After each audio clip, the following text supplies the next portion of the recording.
The room that was once heavy with silence was now filled with cautious hope. The steady beeping of the machine was no longer a lonely sound. Nurses entered with brighter faces. Mariam smiled more often, and even Dr. Kamal's voice softened when he spoke. Something had changed. The old man who had been silent for weeks had opened his eyes. Bruno felt the change too. His tail wagged almost every hour.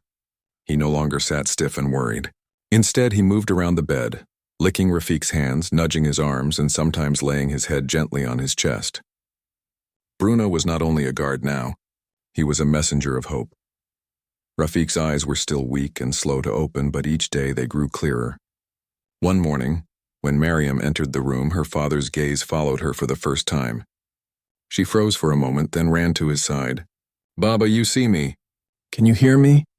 His lips moved, though no sound came. Bruno barked once sharply as if to announce it. The nurse standing nearby smiled. "He is trying, Mariam. His body is waking slowly. It will take time, but he is coming back." The doctors decided to begin light therapy. They spoke to Rafiq, touched his arms and legs, and asked him to move them. At first, his movements were small and uncertain. His fingers twitched, his toes shifted, but each time he tried, Bruno reacted with joy, wagging his tail and barking in celebration.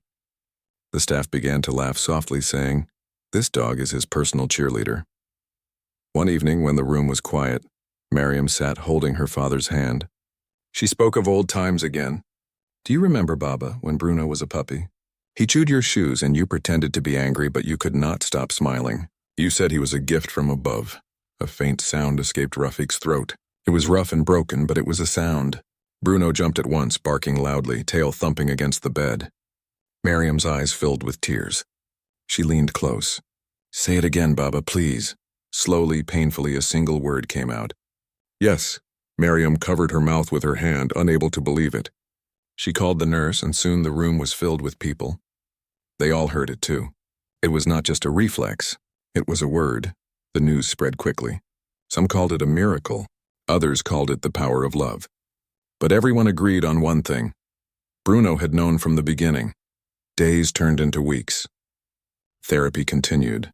The machine still supported Rafiq, but less than before. The doctor slowly reduced the help, testing his strength. Sometimes he struggled, but Bruno never left his side.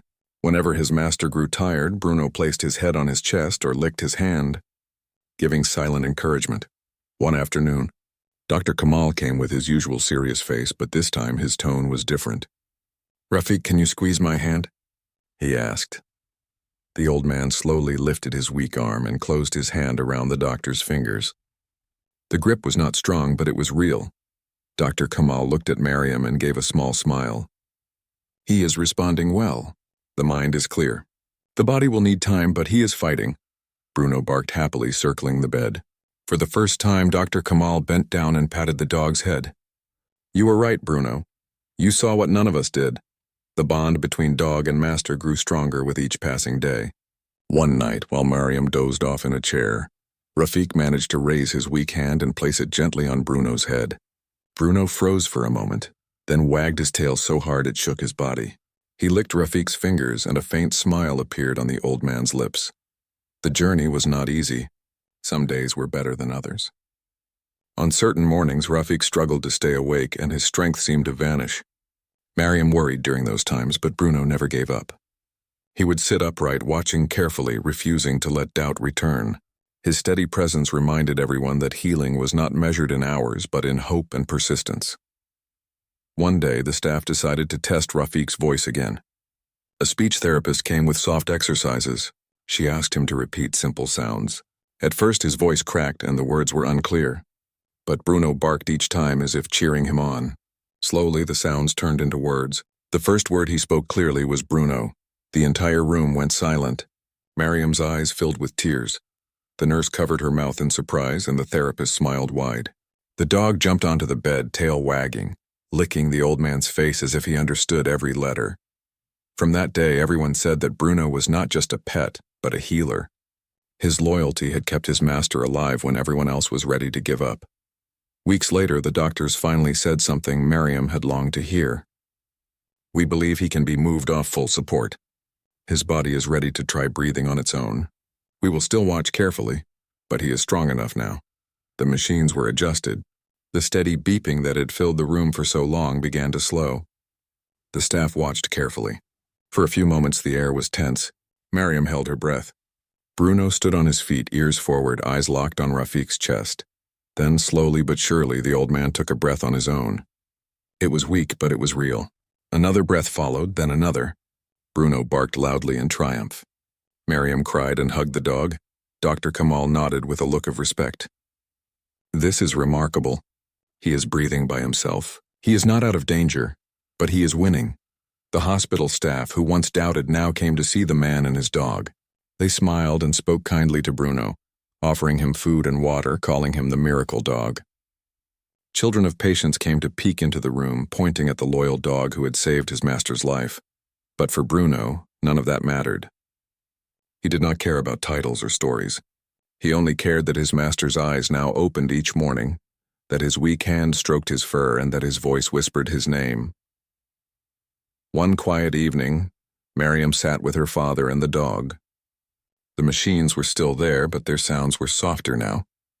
Rafiq looked at his daughter and spoke in a broken but clear voice. I heard you, Mariam. I heard you every day. And I felt Bruno. He would not let me go, Mariam cried, holding his hand tight. Bruno barked once, sharp and proud, his tail wagging with endless joy. The long road back was not finished, but the path was clear. The man who was almost lost had returned, and standing guard at his side, as always, was the dog who never gave up. The hospital was quiet in the early morning. The long white hall smelled of medicine, and the sound of machines hummed softly behind closed doors. In one of the rooms, an old man named Rafiq lay on a bed. His body was thin, his hair white, and his skin pale. He had been very sick for many weeks. The machine beside him kept his chest rising and falling. Without it, he would not breathe. At the foot of the bed sat a dog. His name was Bruno. He was a brown dog with black patches on his ears. He was not too big and not too small. His eyes were dark and full of loyalty. Bruno had lived with Rafiq for more than 10 years. He followed him everywhere, guarded the house, and brought him comfort when he was lonely. When Rafiq was taken to the hospital, Bruno refused to stay behind. He ran after the car, barking until his paws grew sore. When the nurses first saw him at the hospital gate, they tried to push him away. They said dogs were not allowed inside, but Bruno would not go. He whined, scratched at the doors, and cried in a way that touched the hearts of people. At last, one kind nurse let him into the room, and since that day, Bruno never left Rafiq's side. The nurses often whispered when they walked past the room. Some shook their heads and said the old man would not open his eyes again. Others said it was only a matter of time before the machine would be turned off. They wondered why the dog stayed there for so many days without losing hope. But Bruno did not listen to their words. His heart told him something else. He stayed close to Rafiq's bed, resting his head on the old man's hand. Every time the nurses changed the sheets or checked the machine, Bruno watched closely. His ears lifted at the smallest sound. He was ready to guard his master against anything, even in a place where no danger seemed to exist. One cold morning, the sound of footsteps echoed in the corridor. Dr. Kamal entered the room with a serious look on his face. He carried a folder with notes and reports. Behind him walked a young nurse, her face calm but her eyes filled with worry. The doctor looked at the machine, then at the old man on the bed. He placed his hand on his chin, thinking for a moment. Then he sighed deeply. The nurse asked in a soft voice, "Doctor, how is he today? Is there any change?" Dr. Kamal shook his head. "No change at all. He has been like this for many weeks. The body grows weaker every day. Sometimes it is kinder to let go instead of holding on." The nurse lowered her eyes. "The family is waiting for your advice. They are confused. They want to know if there is still any chance." Bruno's ears twitched. He lifted his head and looked at the doctor. He did not understand the words, but he felt the heavy tone. Something in the air told him danger was near. Dr. Kamal moved closer to the machine. His hand reached out slowly as if he was about to touch the switch. His face showed no anger, only sadness, but Bruno's body tensed. He stood up, his paws pressing against the bed frame. The moment the doctor's hand came close to the machine, Bruno barked loudly. The sudden sound filled the room like thunder. His sharp bark made the nurse jump in fright. Dr. Kamal froze. He looked down at the dog. "Quiet," he said, his voice firm. "You do not understand." But Bruno did not stop. He barked again and again, his teeth showing slightly, his eyes locked on the doctor's hand. His tail was stiff and his body stood like a guard ready to protect. The nurse whispered, "Doctor, maybe we should wait." "Look at him. He never barked like this before." The doctor frowned. "It is only an animal. He does not know life or death." But when the doctor tried again to move his hand toward the machine, Bruno leapt forward. His front paws hit the bed with a thump. His bark grew even louder, shaking the quiet room. It was not a bark of fear, but a bark of warning. Dr. Kamal stepped back, surprised by the strength of the dog's reaction. For a moment, silence returned, except for the steady beeping of the machine and Bruno's heavy breathing. The dog stood between the bed and the doctor, refusing to move. His eyes glowed with a strange intensity, as if he knew something no one else could see. The nurse looked at the doctor with wide eyes. "Doctor, please, let us wait just one more day. Maybe he is right. Maybe the old man is still holding on." Dr. Kamal rubbed his forehead. He was a man of science, and he did not believe in signs from animals. But there was something in Bruno's eyes that made him pause. He finally lowered his hand. "Very well," he said in a quiet voice. "We will wait another day. But hope cannot change nature. Remember that." Bruno's barking slowly stopped, but his body did not relax. He stood guard, watching every movement the doctor made until he left the room. Only then did Bruno return to the bed and press his head gently against Rafiq's arm. That night, the hospital halls were dim. The nurses spoke softly at their desks, and the world outside the windows was dark. Inside the room, Bruno did not sleep. His eyes stayed open, watching the slow rise and fall of Rafiq's chest. He licked the old man's hand gently, trying to give him comfort. Suddenly, something small happened. The old man's finger twitched. It was a tiny movement, so small that any human might have missed it. But Bruno noticed at once. His tail wagged fast, hitting the side of the bed. He licked the hand again, more excited now, as if saying, "I knew you were still here." The machine continued its steady rhythm, but Bruno's heart was racing with hope. He lay close to his master and stayed awake until morning, guarding the life that others believed was almost gone. The sun rose slowly over the hospital building. The light touched the windows and spilled into the rooms. Inside, the machines beeped as usual, and the nurses moved quietly with charts in their hands. In room number 12, Bruno was still awake. His eyes were tired, but he did not close them. He had spent the whole night watching his master. He had seen something that gave him hope. The old man's finger had moved, even if it was only a little. Bruno believed it was a sign that Rafiq was still fighting. When the morning nurse entered to check the machine, she found the dog wagging his tail beside the bed. She looked at him with surprise. "What are you so happy about, Bruno?" "Nothing has changed." She touched Rafiq's hand gently. The old man did not move. She wrote a note on her chart and walked away. Bruno gave a low whine. He wished she had stayed longer and seen what he saw. But no one believed him. Later in the day, Rafiq's daughter, Mariam, came into the room. She carried a scarf around her shoulders, and her eyes were swollen from crying. She sat near the bed and took her father's hand.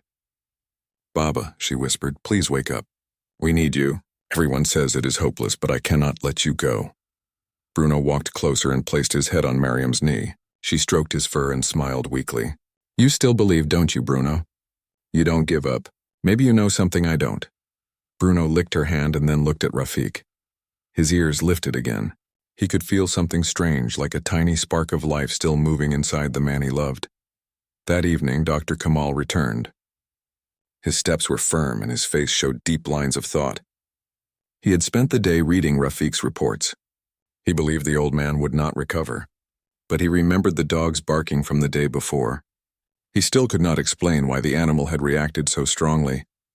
The nurse followed him again with a clipboard. She whispered, "Doctor, the family is asking if you will decide today. They want to know if they should prepare themselves." Dr. Kamal sighed. "We will see. But I do not want to give false hope." When he entered the room, Bruno jumped up at once. He stood between the doctor and the bed, just as he had before. His tail was stiff and his eyes sharp. The doctor raised his eyebrows. "Still guarding, I see. Do you think you can stop me again?" He moved closer, but the dog did not relax. Mariam stood up quickly. "Doctor, please wait. Yesterday you said one more day. Can we not give him more time?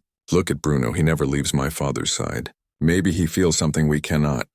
The doctor looked at the machine. The lines were steady. The numbers had not improved. Machines do not lie. The body is weak. Only the machine keeps him alive. But just as he finished speaking, Bruno barked once, sharp and loud. Then he pushed his nose against Rafik's hand. Mariam looked closely.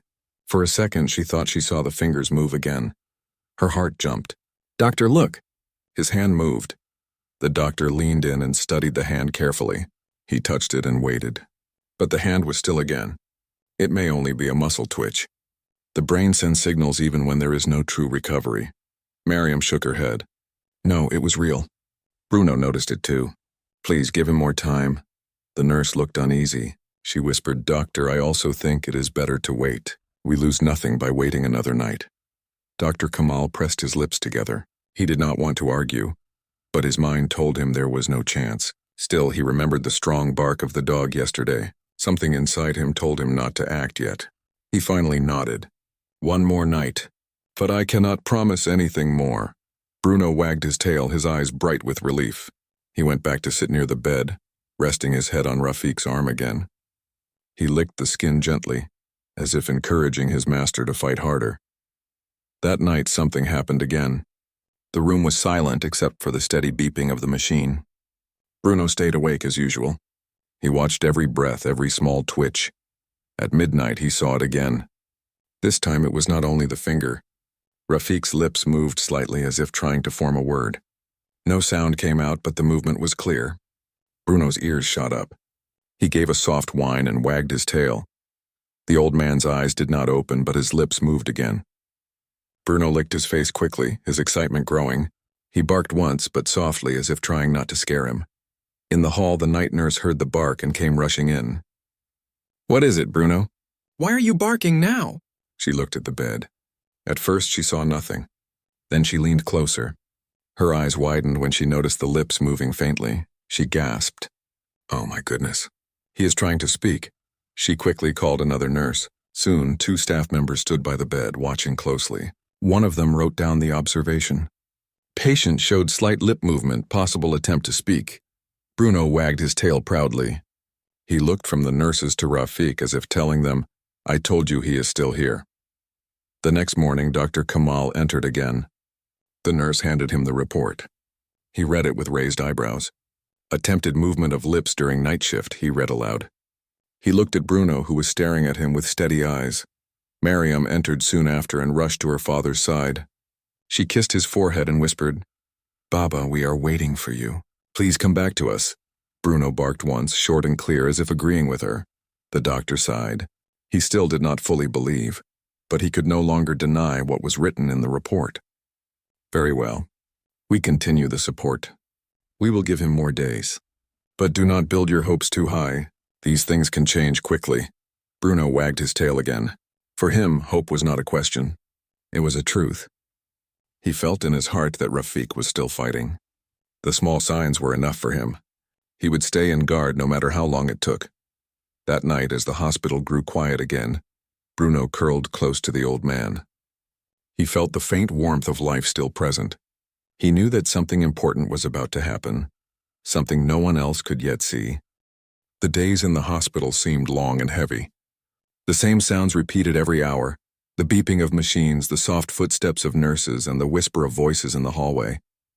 For the staff, it was routine. For Bruno, it was a battle of hope. He had not left Rafik's side even for a moment. The dog hardly ate, drinking only a little water the nurses gave him.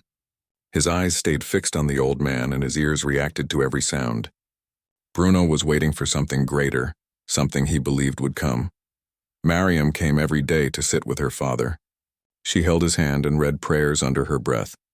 Sometimes she spoke about memories. She told him about the garden at home, about the birds that sang on the roof, about the smell of tea that filled the house in the mornings. She hoped her words could travel into her father's silent mind and remind him that life was still waiting for him. Bruno listened too. Every time Mariam mentioned the garden or the house, his ears perked up. He remembered those days as well. He remembered running after Rafik's footsteps in the garden, waiting for him at the door when he came back from the market, and sleeping at his feet in the quiet evenings. Those memories filled Bruno's heart with more strength to stay alert. Dr. Kamal remained doubtful. He visited the room each morning, his eyes scanning the machine and the still body. The small movements Mariam and the nurses reported did not convince him. It could all be reflex, he explained. The body sometimes shows signs, but that does not mean the mind is awake. But Bruno did not accept that. Every time Dr. Kamal came near the machine, Bruno rose to his feet. His body became stiff, his eyes sharp. He made it clear he would not allow anyone to give up. One afternoon, a new event took place. Mariam was holding her father's hand, reading softly from a small book. Bruno lay by the bedside, half asleep but still listening. Suddenly, Rafiq's eyelids trembled.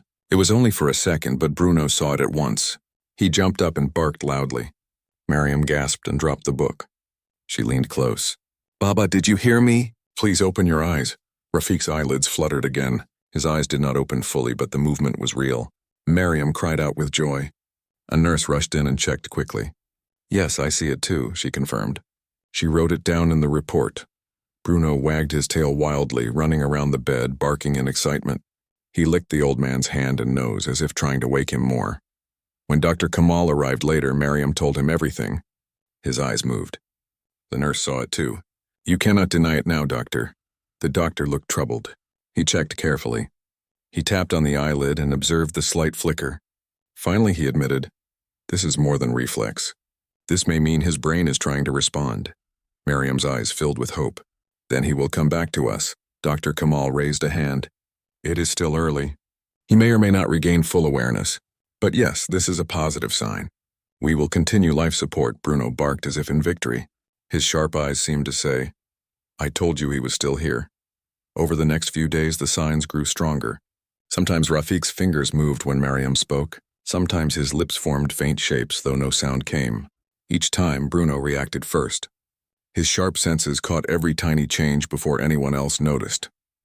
Nurses began to respect the dog more. They often said, "If Bruno barks, it means something is happening." One night, Mariam stayed late at the hospital.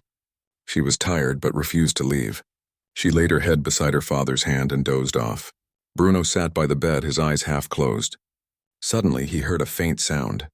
It was weak and broken, but it was a sound he had not heard in weeks. He shot up, ears high. He heard it again. It was a whisper. Rafiq's lips moved and a single word escaped. It was too soft for Mariam to hear, but Bruno heard it clear as day. It was the word home. Bruno barked sharply, waking Mariam. She looked at her father in shock. "Did you speak, Baba?" she asked quickly. She leaned close. "Say it again." Rafiq's lips moved once more, but no sound came. Mariam's eyes filled with tears of hope. She pressed the call button. Nurses ran in, and soon Dr. Kamal was called too. When the doctor arrived, Mariam explained with excitement. "He spoke. I heard him." Bruno heard him too. The doctor checked carefully. He asked the old man to squeeze his hand if he could. For a moment, nothing happened. Then slowly, the old man's fingers closed around the doctor's hand. Everyone gasped. Mariam began to cry with joy. Bruno barked again and again, running in circles. Dr. Kamal stepped back, his face full of disbelief. "This is extraordinary. He is responding." The news spread quickly through the hospital. Staff who had once given up now came to peek into the room. They whispered about the miracle and about the loyal dog who refused to let his master go. Some said it was the dog who gave the old man strength. Others said it was pure luck, but Mariam believed in Bruno. She stroked his head and said softly, "You saved him. If you had not barked that day, he would not be here now. You knew before all of us." That night, Mariam left to rest, but Bruno stayed as always. He pressed close to his master and listened to his weak breaths. For the first time in weeks, he closed his eyes for a few hours. He felt his duty was beginning to succeed. The next morning, Rafiq's eyes opened slightly. They were weak and heavy, but they opened enough for him to see the light. Bruno barked joyfully and licked his face. Mariam rushed in and shouted with happiness, "Baba, you are awake." The doctors and nurses hurried in to check. Dr. Kamal looked at the patient in awe. "This is beyond expectation. He is waking." Bruno wagged his tail so fast it hit the bed. His eyes shone bright with pride. The battle was not over, but victory was near. The days passed quickly, yet each day felt precious. Rafiq was slowly regaining strength. His breathing was steady without the full support of the machines, and his movements became clearer and more confident. Mariam spent every moment she could with him. She encouraged him, helped him exercise his arms and legs, and shared stories about life at home. Bruno never left their side. Every time Rafik attempted to sit up, the dog nudged him gently. When he tried to speak, Bruno barked softly as if cheering him on. The hospital staff were amazed. They had seen many patients recover, but they had never witnessed the loyalty and support of a pet making such a difference. One morning, Dr. Kamal walked into the room with a small smile. "Rafik, today we will try something new. You will attempt to eat a little food. We will start with something soft, and you will be able to try small bites." Rafik nodded slowly. Bruno barked happily, jumping near the bed. Mariam laughed softly and stroked his fur. "Bruno knows you need encouragement. Go on, Baba, you can do it." With careful hands, Rafik lifted a spoon and brought it to his mouth. It was awkward at first, and he spilled a little. Bruno barked again, tail wagging as if saying, "Yes, keep going." Mariam helped him slowly, giving him patience and comfort. When he managed to eat a few spoonfuls, he smiled weakly. Bruno jumped and licked his hand, celebrating the small victory. Days became weeks, and each day brought a new improvement. Rafik could sit for longer periods, lift his arms, and even form words clearly. Bruno was always nearby, laying close, pressing his head against Rafik's leg, and ensuring that no one disturbed his master. One afternoon, the hospital staff gathered in the room to witness a remarkable moment. Rafik was sitting up in bed, supported by pillows. His voice was still soft but steady. He called out, "Bruno, come here." The dog bounded forward and rested his head on Rafik's lap. Mariam's eyes filled with tears. "Look, Baba, you can call him. You can speak." The speech therapist guided Rafik through simple sentences. With each sentence he spoke, Bruno reacted with joy. The staff were amazed. They had never seen such an active bond between patient and pet influencing recovery. Dr. Kamal, who had been skeptical at first, finally admitted, "This dog has been a true companion. His loyalty and alertness may have kept Rafik alive when the odds were against him." One morning, Rafik opened his eyes fully and looked around the room. His gaze fell on Mariam, who was tidying up the bedside table, and then on Bruno, who lay patiently by the bed. He whispered, I am awake." Mariam dropped to her knees, holding his hands. "Yes, Baba. You are awake. You stayed strong. Bruno stayed with you. He never left your side." Bruno barked softly, wagging his tail. He pressed his nose against Rafik's hand. The old man reached out and patted the dog gently. His touch was weak but meaningful. He looked at Mariam and said, I felt him. He did not leave me." The hospital room was filled with joy. Nurses and doctors clapped quietly, respecting the moment. Dr. Kamal smiled and said, "This is a recovery beyond expectation. Truly it is a miracle." Over the next few days, Rafik practiced walking with help. At first, he could only take a few steps, but each day he gained confidence. Bruno stayed close, sometimes running ahead, sometimes walking beside him, ensuring his master never fell or lost balance. Mariam supported him from the other side, helping him regain strength. One afternoon, Dr. Kamal suggested Rafik try walking a longer distance in the hallway. With Bruno leading the way, Rafik rose slowly from his bed. His steps were shaky, but he held Bruno's leash in one hand and Mariam's in the other. The dog looked back constantly, ensuring Rafik followed safely. The hallway echoed with quiet admiration. Other patients and visitors stopped to watch. It was a sight that inspired everyone. A man who had been on the edge of life was now walking with the help of his family and his loyal dog. Bruno was more than a pet. He was a guardian, a motivator, and a miracle companion. By the end of the week, Rafik could walk steadily without holding on. He smiled genuinely, the first time in months. He hugged Mariam tightly and then bent down to embrace Bruno. "Thank you," he whispered. "You kept me alive. You never let me give up." Bruno barked happily, wagging his tail. He licked Rafik's face, understanding the words even though he could not speak. He had done what he had always known was necessary. He had saved his master's life. The hospital decided to share the story carefully with other patients and staff. They called it the miracle of loyalty and hope. Bruno became known as the dog who refused to let go, and his story inspired everyone who heard it. People came to the room to meet the dog, but Bruno never left Rafik's side. He knew his place. He was the guardian, and his duty was not over. Finally, the day came when the doctors decided that Rafik could go home. He was still weak, but strong enough to continue recovery in his own house. Mariam packed his clothes and the nurses prepared the paperwork. Bruno ran around the room excitedly, knowing that he would finally leave the hospital with his master. As they stepped out into the fresh air, Rafik held Bruno's leash tightly. He felt the warmth of the sun on his face, the wind in his hair, and the love of his daughter beside him. He looked down at Bruno. "You did it, my friend. You never gave up. We are going home together." Bruno barked once sharply as if confirming that he understood. His eyes shone with joy. He ran ahead and then turned back to check on his master. Rafik laughed softly, a sound that had been missing from the house for weeks. Back at their home, the garden welcomed them. Birds chirped, and the familiar smells filled the air. Rafik sat on his favorite chair, Mariam beside him and Bruno at his feet. The old man reached down and patted the dog's head. "You are my hero, Bruno. You saved my life." Bruno barked softly and wagged his tail. He had fulfilled his duty, but more than that, he had reminded everyone that love, loyalty, and hope could work miracles. From that day forward, Rafik's health improved steadily. He walked every day, spoke clearly, and shared his story with anyone who would listen. And everywhere he went, Bruno stayed by his side, always watchful, always loyal, always ready to protect the man who had been given a second chance at life. The miracle was not just in the recovery, but in the bond between a man and his dog. It was a story that would be remembered forever, a reminder that sometimes hope comes on 4 paws and a faithful heart. And so, Rafik lived happily, surrounded by love, and Bruno remained the silent hero of a story no one would ever forget.